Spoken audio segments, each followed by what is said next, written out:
সৌজন্যবোধের চিরাচরিত রীতি ভেঙে যদি কেমন আছো এর উত্তরে বলি ভালো নেই, তবে কি তুমি দুঃখী হবে, নাকি আমার হেরে যাওয়া দেখে এক অনাবিল আনন্দে নিজেকে হারাবে?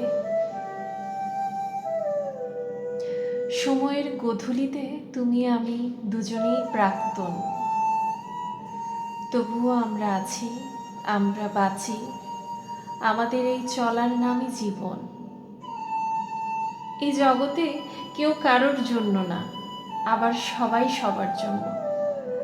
আমিও আমার জন্য না, তুমিও আমার জন্য না, আবার আমিও তোমার জন্য না, আর তুমিও আমার জন্য না।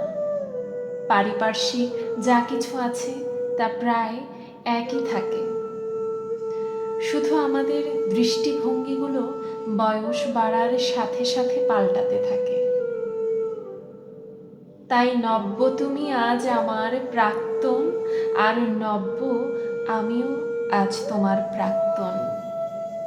অথচ একসময় চেয়েছিলাম নিজের সবটুকু উজাড় করে দিয়ে সমাজের হাজারটা বাধা বিপত্তি সত্ত্বেও প্রতিকূল পরিবেশে ক্যাকটাসের মতো তোমার প্রেমের শুষ্ক মরুভূমিতে বিচরণ করতে। সেটা যেমন সত্যি ছিল, তোমার আমার মাঝে এখন যে বিস্তর ব্যবধান সেটাও সত্যি। এই ধ্রুব সত্যগুলো মেনে নিয়েই আমরা এগিয়ে চলি। মিছিমিছি হলেও আমার জন্য যত আলো জ্বেলেছিলে সেগুলো নিভিয়ে দাও।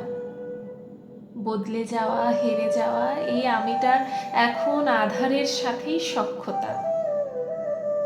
আলো আর তুমি দুটোই এই জীবন থেকে বিলীন হয়ে গেছো।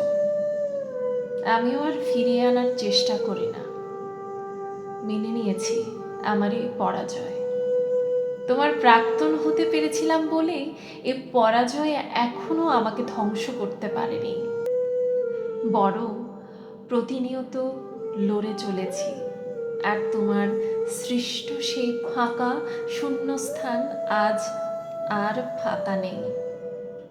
তোমারই বিকল্প এসে গেছে। হয়তো তুমি নও, কিন্তু অনেকটাই আমার প্রাক্তনের মতো।